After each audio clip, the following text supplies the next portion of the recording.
وفر ያለው እንግዲህ as you can see my cheek is all getting fatter and fatter ትላለች ለመቆራመጥ fatter and fatter ማለት ነው ባገረኛችን ተጽዕኖ ፈጣሪው ከ5 ሚሊዮን በላይ ተከታይ ያለው ለሁለት ሰዎች መኪና ያሸለመ ብርቱ ወጣት አዶናይ ብርሃኔ ገብረ ሚካኤል ከሀብታም ቤተሰብ ቢወለድም ነገር ግን በሱ ላይ የነበረው ነገር ግን የተሻለ ህይወትን ፍለጋ ወደ ካናዳ ተሰደደ።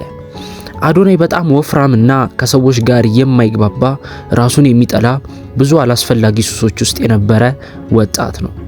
አንድ ቀን ግን ህይወቱን መቀየር እንዳለበት ይነግረናል። ለዚህም ቲክቶክ ላይ ቪዲዮ መስራት እንዳለበትና ህይወቱን መቀየር እንዳለበት ተረዳ። ኩክ ማድረግ ይሰለቸኛል፣ ኩክ ማድረግ ለማመዳለው ያስባለው እነዚህ ነገሮች ነው የሚቀሩኝ። አሁን እነዚህ ነገር ካስተካከልኩኝ ማን ጋር I'm telling you ይሳካልኛል። ግን የሆነች ስህተት እሰራለሁኝ፣ በእርግጠኝነት የሆነች ስህተት እሰራለሁኝ። ይሄን ስህተት ደግሞ እማርበታለሁ እንጂ ተስፋ አልቆርጥበትም። ንገይ ፊልሚ አልቆርጥበትም። በቃ I don't give a fuck. I know I'm fucking fat right now. My cheek is fucking fat. but አላማ አለኝ ምን አይነት ሰው መሆን እንደምፈልግ እኔ አውቀዋለሁ። እሱን ሰው ለመድረስ ደግሞ እሱን ቦታ ለመድረስ የኔ ህልም ለመድረስ እንደዚህ ተንሽ ተጋድሜ ሳይሆን ሰርቼ ነው። ገባችሁ? ስለዚህ ማንገስ you feel me? you gotta do what you gotta do. ቲክቶክ ላይም ሀ ብሎ ጀመረ። በጀመረባቸው ሰሞን ምንም አይነት ሰው ቪዲዮቹን አላየለትም። እሱ ግን ተስፋ ባለመቁረጥ የሞቲቬሽን ቪዲዮችን መልቀቅ ጀመረ። አስታውሳለሁኝ ሰዎች ለማስደሰት ብዬ ራሴን የከዳሁበት ቀን፣ ሰዎች እንዳላስቀይም ብዬ ራሴን የጣልኩበት ቀን አስታውሳለሁኝ። በሰዎች እየተተረብኩኝ እያለ እነሱ እንዲስቁ እኔም ከነሱ ጋር አብሬ ስቅ ነበር። ከትንሽ ጊዜ በኋላም በሰዎች ዘንድ ተቀባይነትን አገኘ። ውፍረቱንም ቀነሰ፣ ስፖርት ጀመረ። ለብዙ ሰዎችም ከነበሩበት ኮምፎርት ዞን መውጫ ምክንያት ሆነ። አዶናይ ከካናዳ ከብዙ አመት ቆይታ በኋላ የመኖሪያ ፍቃዱን ሲያገኝ ወደ ኢትዮጵያ መጣ። በካናዳ ቆይታው በልዩ ልዩ ስራዎች ላይ ተሰማርቶ የነበረ ቢሆንም ልቡ ግን ሁል ጊዜም ከኢትዮጵያ ጋር ነበር። ወደ ኢትዮጵያ ሲመለስ ይዞት የመጣው ትልቁ ነገር ማይንድ ሴት ወይም አስተሳሰብን የመለወጥ ዓላማን ነበር። ማንም የሌለው ሰው ጠንክሮ ከሰራ ትልቅ ደረጃ ይደርሳል የሚለው የሞቲቬሽን ንግግሩ የብዙ ወጣቶችን ቀልብ ለመሳብ ጊዜ አልፈጀበትም። አዶናይ በቲክቶክ ላይ በሰፊው የታወቀው በልዩ ያነጋገር ዘይቤውና በራስ መተማመኑ ነው።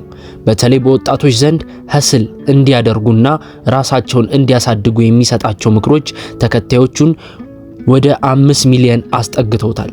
በተለይ በ2017 እንደ አውሮፓውያን አቆጣጠር ወይም በ2025 በተካሄደው የጂ ፓወር የቲክቶክ ፈጣሪዎች ሽልማት ላይ አዶናይ 4 ሽልማቶችን በመውሰድ የአመቱ ምርጥ ቲክቶከር ተብሎ ተመርጧል። በሽልማቱም አዲስ መኪና በመሸለም የዝናው ጣሪያ ላይ ደርሶ ነበር። ሆኖም ግን የአዶናይ ስኬት ያለው ዝግብ አላለፈም። ብዙዎች የሱ ምክር ከኢትዮጵያ ነባራዊ ሁኔታ ጋር አይሄድም ሲሉ ይተቹታል። ትልቁ ክስተት ግን ከሽልማቱ ማግስት የተከሰተው ነው።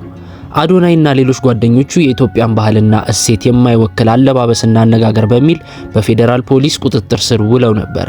አዶናይ ከስር ከተፈታ በኋላ አሁንም አነጋጋሪነቱ ቀጥሏል። ለብዙዎች የስኬት ተምሳሌት፣ ለሌሎች ደግሞ የባህል ፈታኝ ተደርጎ ይታያል። ብዙ የእርዳታ ስራዎችን መስራት ጀመረ። በዚህም ጊዜ ከሰዎች መወደድን አገኘ። ከዛም ባለፈ በሁለት ቀን እስከ 100,000 ፎሎወርስ በማግኘት ቀስ በቀስ የቲክቶክ ፎሎወርሱን አሳደገ። አዶናይ አሁን ቲክቶክ ላይ 5 ሚሊዮን ፎሎወርስ ሊገባ ነው።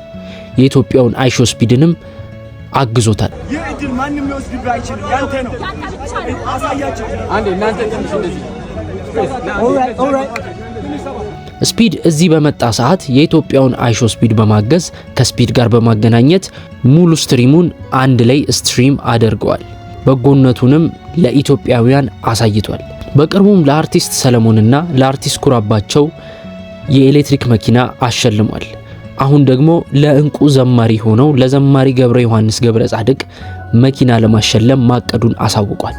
ደግነት፣ የዋህነትን አዶናይ ውስጥ እናያለን። አዶናይን የምትወዱ በሙሉ ቻናሉን ሰብስክራይብ፣ ቪዲዮውን ላይክ በማድረግ አትርሱ። በቀጣይ ቪዲዮ እስከምንገናኝ ሰላም ቆዩ። እኔም ከነሱ ጋር አብሬ ስቅ ነበር። ሞራሌ እየተሰበረ እያለ ዝቅተኝነት እየተሰማኝ እያለ ራሴን እንድጠላ እያደረጉኝ እያለ እየደገፍኳቸው ነበር። የዋህ የሆንኩላቸው ነበር። ሞራሌን ስብርብር እስከሚያደርጉት ከዛ አንድ ቀን ተነሳሁኝና ለምንድን ነው ሰዎችን ማስደሰት የምፈልገው? ለምን ብዬ ራሴን ጠየቅኩኝ። ለምንድን ነው ራሴን ምከዳው ሰዎችን ለማስደሰት? ለምንድን ነው ራሴን መሬት ላይ ዝቅ ማድረገው ሰዎችን ከፍ ለማድረግ? ማን ያስተማረኝ? ከየት ነው ያመጣሁት ይህ አስተሳሰብ? ለካስ እድሜ ልኬ ሰዎችን ለማስደሰት እየኖርኩኝ ነበረ። ከህፃንነቴ ጀምሮ፣ ከቤተሰቦቼ ጀምሮ። አያችሁ ብዙዎቻችን ከልጅነታችን ጀምሮ ቤተሰቦቻችን ለማስደሰት በቤተሰቦቻችን እንዳንቀጣ እያልን ጸባያችን መደበቅ እንጀምራለን። ራሳችን መሆን ስንጀምር የፈለግነውን ነገር መናገር ስንጀምር ዋ አንተ ልጅ እንደ ጎረቤት ይሁን ስነ ስርዓት እየተኮረከምን ያደግነው። ራሳችን መሆን ስንጀምር እንኮረከማለን። የልባችን መናገር ስንጀምር እንኮረከማለን። በቤተሰብ ካልተኮረከምክ በመምህር ትኮረከማለህ። ከዛ አድገክ ሁሉም ሰው የሚኮረክምክ ይመስልሃል። ሁሉም ሰው እንደ ቤተሰቦችህ ጥሎክ የሚሄድ ይመስልሃል።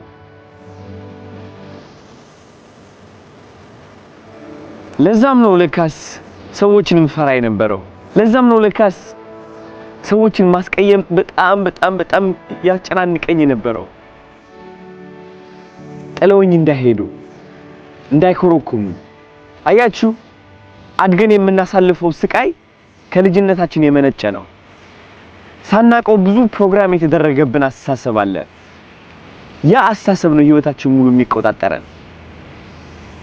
ለካስ ነፃ ነኝ። ለካስ ራሴን መሆን እችላለሁ። ሰዎችን ማስቀየም እችላለሁ። ቢቀየሙ ባይቀየሙ I don't care። ራሴን ሃፒ ካረኩኝ ደስተኛ ካረኩኝ ምን አገባኝ? በኔ ሞራል መሳቅ ለሚፈልግ ሰው I don't care አስቀይምሃለሁኝ። I don't care ያ uncomfortable የሆነ conversation እናገራለሁኝ። የዛኔው ማን ስለሆንክ ነው አንተ እንደዚህ ብለህ የምትናገረው? ማን ነህ አንተ እንደዚህ ብለህ የምትናገረው? ይህ አይነት ቃላቶች ከአፌ አይወጡም ነበረ። እፈራ ነበረ። አሁን ግን በስነ ስርዓት ይወጣሉ። እኔን ዲስሪስፔክት የሚያደርገኝ ሰው ቦታው ላይ እዛው ያቃጣል። ሊያወላድቀኝ የሚሞክር ሊከዳኝ ያሰበ ሊጠቀምብኝ ያሰበ ፊቱን እነግረዋለሁ እዛው ላይ hey ልትጠቀምብኝ እያሰብክ ነው። I can see it. I don't want this. Hey, you're not good for me. I can't talk to you. Hey, no. መሄድ ትፈልጋለህ? No. ይህ ማድረግ ትፈልጋለህ? No. ይህ ሙቪ ትወደዋለህ? አልወደውም። ማልወደው ከሆነ አንተ ስለወደድከው እኔ እወደዋለሁ ማለት አይደለም። መስማማት አቆምኩኝ ከሁሉም ሰው ጋር። የራሴ ዩኒክ የሆነ ፐርሰናሊቲ፣ ዩኒክ የሆነ አስተሳሰብ፣ የተለየ ማንም ሰው የሌለው አስተሳሰብ ማውጣት ጀመርኩኝ። ደስታዬ ደግሞ መምጣት ጀመረ። ብዙ ሰዎች ማስቀየም ጀመርኩኝ። እኔን የማይጠቅሙኝ ሰዎች፣ በውሸት ማንነቴን የቀረቡኝ ሰዎች፣ እነሱ ሰዎች መራቅ ጀመሩ። እኔን መጥላት ጀመሩ። እኔን መተረብ ጀመሩ። ግን ደግሞ በተቃራኒው የሚወዱኝ ሰዎች መጡ። ይኸው ሶሻል ሚዲያ ላይ ያያችሁት ነው። የሚወዱኝ ሰዎች ብዙ ናቸው፣ የሚጠሉኝ ሰዎች ደግሞ ብዙ ናቸው። በተመሳሳይ ራሳችሁ በስነ ስርዓት ስትሆኑ ህይወት እንደዚህ ትሆናለች። ሰዎች ሲወዷችሁ በትክክል ይሆናል፣ ከውስጣቸው ይሆናል። ሰዎች ሲጠሏችሁ በተመሳሳይ